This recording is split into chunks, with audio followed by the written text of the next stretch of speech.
Okay, now let's get into this, okay? No, no, let's not get distracted and just get into the episode, shall we?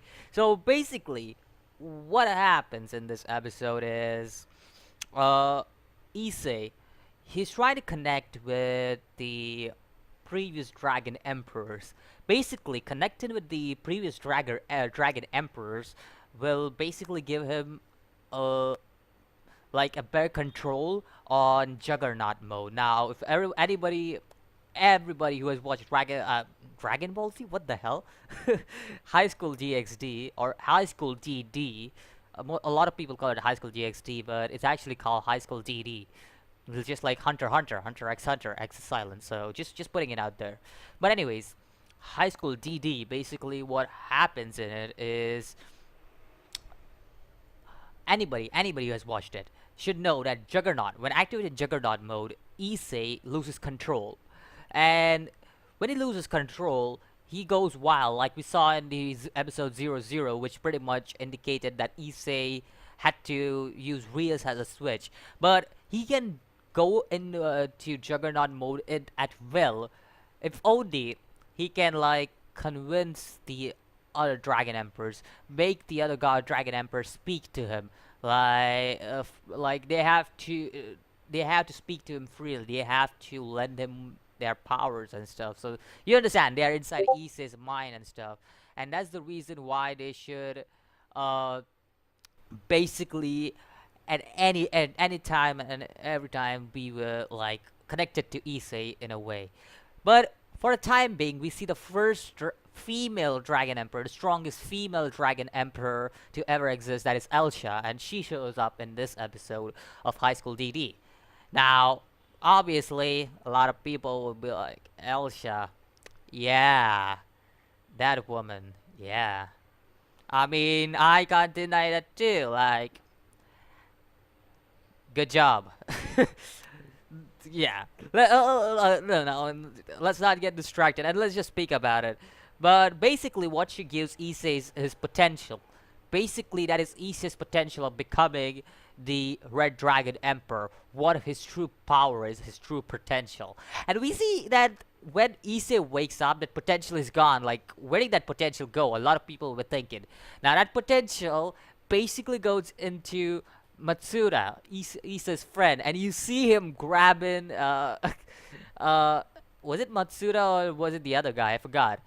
But anyways, one of his friend, the glasses guy, was grabbing Matsuda, the bald guy, the bald white haired guy. He basically was grabbing him. That was Issei's potential. We also see that on Kyoto Station.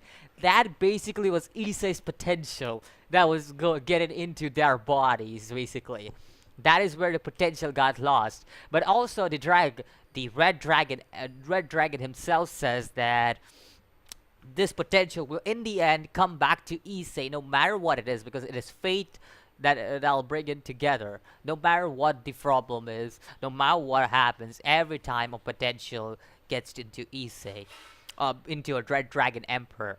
But it is also dangerous, as it also can get destroy you completely. It will destroy you completely, like we saw with the Juggernaut mode again, which it almost just like wild made we say go wild. So yeah, it can destroy you completely. That's how dangerous the potential can be. So basically, that's the introduction of what Issei is about to be, has a Juggernaut mode. How Issei will be learning to control Juggernaut mode. That was the introduction to that. Now, let's talk about what this arc is gonna be about.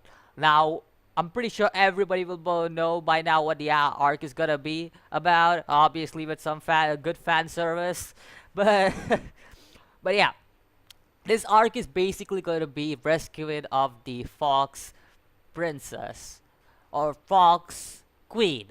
I don't know, Princess or Queen. Let me know. I forgot. I've not read this light novel in quite a while. This was light novel 9. Like, what? How much time has it been since I read light novel 9?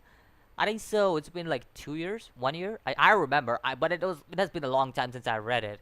So basically, what it is the fox, the girl we saw, the fox girl is pretty much the daughter of this fox who's been kidnapped. And basically, this fox who has been kidnapped is basically, or yokai who has been kidnapped is basically the protector of Kyoto, meaning that she is the reason why the demons cannot enter Kyoto, because her influence is so great that it protects Kyoto. It puts a barrier in Kyoto, due to which it I think so I spoiled it already, because I think so this wasn't said in this episode. I think so it was supposed to be in next episode, but whatever. It's basically how much important she is for Kyoto. But anyways, that's the reason why the little girl attacked Issei, because her mom is kidnapped, basically. And she's really, really important for Kyoto. And that's the reason why she attacked Issei, because she thought that Issei is the one who kidnapped her mother. So that's the reason why she attacked Issei. We also see Issei talking about Escalon. Basically, Zenobia did not bring Durandal with her here on this trip, has the church confiscated it for safety reasons. So that, because we all know Durandal is very damn powerful. So Issei pretty much says to Zenobia that she can have Ascalon at any time. That's another small detail I just want to add, because it is really important to the storyline. So anyways, I think so I covered most of the stuff that was in this episode. Yeah, I covered most of the stuff that was in the episode, except for the fan services stuff, because obviously you guys don't want to hear me talking about Issei going into the girl, yeah, and then Rose Weasley versus Issei. You don't want me to talk about that, do you? No, I'm pretty sure you don't want me to talk about that. Yeah, yeah, the fan service stuff. Yeah, yeah, yeah, yeah, cool, cool, yeah, yeah, that stuff is cool. Yeah, yeah. But anyways, again, that was good. Also, again, animation. I don't feel that it's bad in any ways, shape, or form. I think so. It's good. Obviously, it's not gonna be as good as the previous High School DxD. Like, it's not. It's never any new studio can never recreate a classical animation. That's one thing you should know, that even if you wanted, TNK Studio couldn't create High School DD, because they pissed off the author.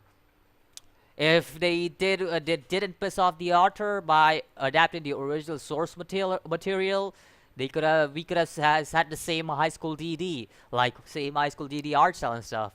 But less shading, higher art style is alright with me too. Like, I don't mind as long as it's original material. I don't mind, because as a fan, I acknowledge the original material to be, as a fan of High School DxD. I definitely see the flaws. Like, I see the flaws, but at the same time also see that that there should be the stuff that is originally created by the author for further development of the character. Like, from what the ending of Born gave us, the further character development that Issei is gonna get, it really would have kind of like conflicted with what the character development Issei was going to get, what the author had planned for Issei to get as to be as a character, and what its importance, all these stuff, the importance of the whole dragon song thing, the Youkai dragon song thing. You that was the that was There was a reason to that. It would have conflicted what the author actually had planned at that time in future. So they strayed away from the original material, and that's what pissed off the author, and TNK cannot do the animation anymore. So obviously we'll not get the same old animation, but this new animation, I don't mind it at all. Like, it isn't bad. It's still good. It isn't like, oh yeah, it should be hated or anything. It isn't that. It's still good. It's not as good as the previous one, but it's still good. So I still don't mind it. But anyways, I think so I talk too much about the animation because every time I make a video about High School DD, every time, people always complain about animation. That's the reason. I just want to put it out there, like why TNK cannot make High School DD anymore. That's why that's one thing I want to put it out there. Why Passion is making the anime. Like I said in the previous episode too, I think so, and I'll say this again just so you guys, I'll say it as many times as you guys want me to, why the animation cannot be as good as the previous one. I can say it over and over again. I'll never get tired of it. But anyways, let me know what you think about this episode of High School DD. This is I felt it was all right. It wasn't anything special except for fan service. Yeah, pretty good job. Pretty good job. Yeah. Yeah. But anyways, I don't feel like anything as special about this episode. Obviously, a lot of character development in this episode, but other than that, it wasn't anything much because this episode was basically the information dumping of High School DXD episode. It's that one episode where you get a lot of information, and the next episode we are about to see. If I'm correct, is it the next episode where we see the cool fight scene? I don't know. I'm not sure. Let me know. Let me know. Light long readers. Let me know. Is the next episode when we see the cool fight scenes come in, or is it the episode after? But anyways, I enjoyed this episode. Let me know what you think about this episode. Let me know what you think about Issei's potential. Let me know what you think about our ex Valkyrie. Let me know what you think about her too. And also, I'll see you in the next video. Until then, peace.